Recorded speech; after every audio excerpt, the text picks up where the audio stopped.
Good day, guys. Welcome to Forex Walker. On Forex Walker, we do some arbitrage trading opportunities, and we only have two trading strategies, which are okay. I apologize, guys. Today I am a little bit sick. I have some kind of gulping behavior. Not talking about vomiting, but I'm talking about gulping. So it's just something that cuts my voice off, and I have to repeat the same thing again. So this is episode 44 that we are looking at. On the previous episode, we had some issues with the mics. Sometimes they do well, sometimes they don't, but I never change my mics. I don't change my mics. So today I need to talk to you guys about the global supply chain pressure index. Now, in the global supply chain is a lagging indicator. It tells you about what happened in the previous month. Today is uh, okay. Friday was the 5th of September, and I hope you can see the date here. The date that which I'm recording is actually Sunday, in the middle of the night. So, what happened? Let me show you something. You see here it said August, but it is not August. It is September. So it's the ninth month. I hope you can see there. So most of the time, it is the global supply chain project index is released most of the time on the 5th of the month at the beginning of the month. So that's what we're dealing with. What it does is that it measures the supply chain from the previous month, and the supply chain is huge. It is the delivery of oil tankers, the delivery of clothes, vehicles, anything that can be delivered. So that's the global supply chain. It is correlated or directly it's directly correlated to the direction of commodity currencies, including the euro and the pound. I will be showing that to you soon. So we talked about this global supply chain pressure index being delayed by 1 month because it measures what happened on the previous month, but it is released on the next month. So here it says October, but it was released. It says October 2020, but it was released in November the 5th, somewhere. So once you see a number like this, you go into the the the macroeconomic reports. You look for example, the Australian dollar has a commodity index, something that measures how the commodities in Australia are in high demand and all of those things. And you can look at the full time employment graph. If it has increased, then you know that the global supply chain will give you a bullish move. But you can use all of those other currencies besides Australian dollar and the New Zealand dollar. Even the South African rand can be used to uh, check whether the global supply chain will turn around from here. So the data is delayed. If you want to hold those trends, you need to look at macroeconomics. And then here it says October 2020. We know that it was released in November the 5th. And here it says August, but the month the is the ninth month, which is September. It was released on the 5th of the ninth month. So now, let's say you don't use macroeconomics, you just want to use this indicator by itself. So what happens is that on the next month you get a beep higher.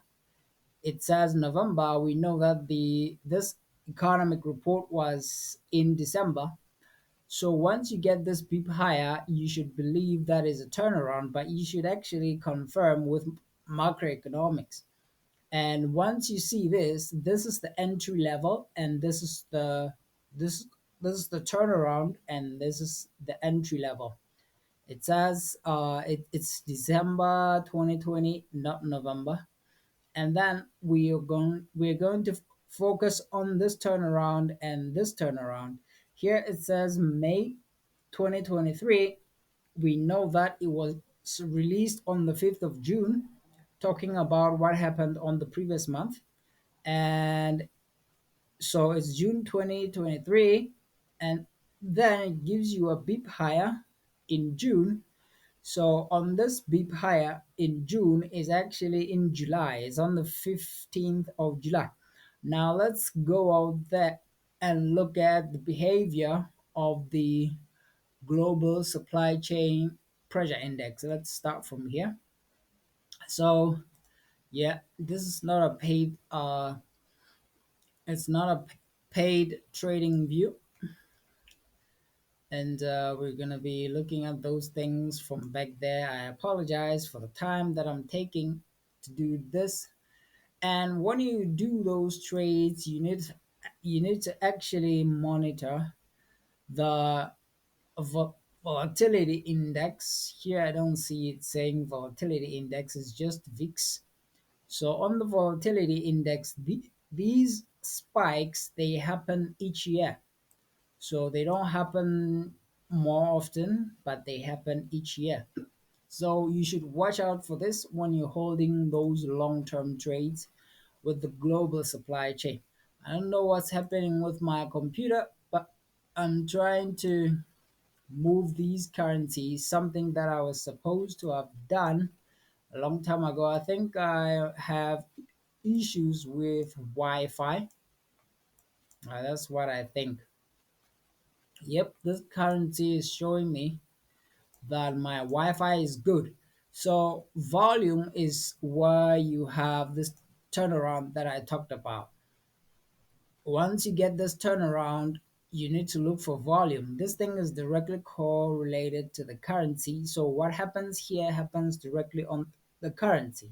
So once you see the candlesticks giving us volume or increasing, moving higher, turning around, you need to know that volume is coming into the market. So if you look at this date, it says the 5th of June. Remember, I told you that this let's go down here. It talks about June. This is May 2023. It is actually June 2023 on the 5th of June. So that's why I'm talking about the 5th of June. So this is where the global supply chain pressure index gave us a turnaround. This is a pound JPY, and this is the 5th of June because that global supply chain is delayed by time. And volume is when the market flies away from this point.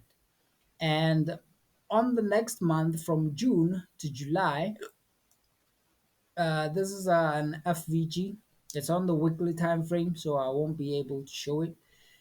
So here, let's look at that candle. This is the 3rd of July. I hope you can see the date down here. And here on the 5th of June 2023, I hope you can see the date down there. So let's look at the 5th. Yes, the 5th of July 2023. We have this is how we mark this level. We mark it from uh, we mark the highs and the lows of the candle, and this is your entry level. You decide where you want to enter. Remember the spring that I talked about, sideways move, expansion.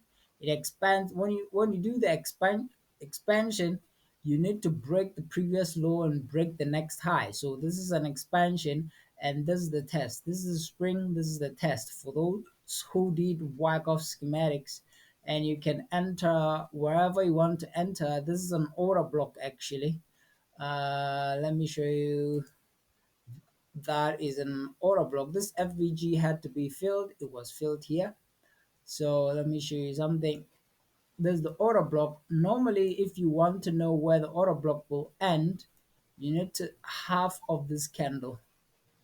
Half of this candle, it actually entered here, but you need half of this candle, and that's your entry. So you can actually move higher, but my entry is normally here because I need to monitor the volume that comes into the market, and the trade ends here. So this is the pound JPY, this is the euro JPY. It does not want to show itself, that's fine. But look at other currencies that want to show themselves. This guy also does not want to show him his face. Let's look at this. Okay, this currency also does not want to show itself. Let's look at the South African rand. The South African rand is visible. So here, okay, let's go back to the pound JPY because we did not record the whole thing. On the pound JPY, we need to, this was the 5th of June 2023. Let's go back to, let me show you where we're going. We're going back to, let me show you. We talked about this, which is 2023. We're talking about 2020 down here. This is actually December 2020. It says October, but it's December.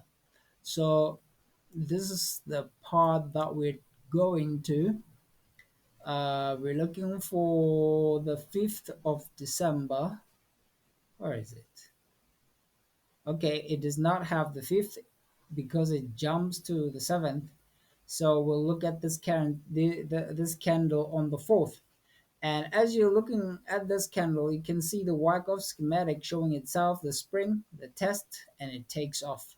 So you can actually do your entries here because this is the Wyckoff schematic and it took off. Let me show you where it goes. Let me show you where it goes. You see, it never turns back until up here. So this is how you hold your long-term trades. Let me look for, this is the South African rand. Uh, this is the 5th of July. This is the candle I marked the high and the low of the candle on the release of the global supply chain pressure index is the 5th of July, and the market pulled back, then volume came in, and you can look at this as a compression. Let me see if I can use a line somewhere here. A line. Okay, I like using my lines this way. Let me use this guy. I like using my lines this way. Another line.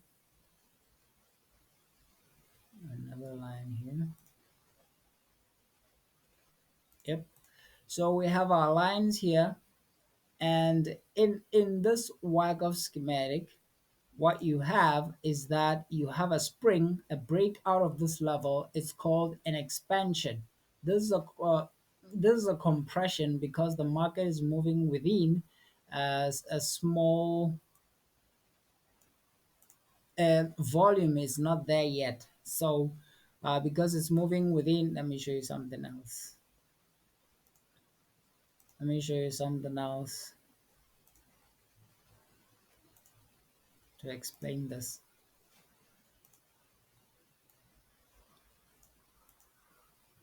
I'm running out of time. This is the compression because the market is moving within this channel. I'm talking about what is up there. I'm talking about this. And the market explodes out of the channel. Okay, it explodes to the downside first, and then it explodes to the upside. So this is what we call an expansion. And I will explain everything else on the next episode, guys. We ran out of time. This is 15 minutes. I'll see you on episode 45.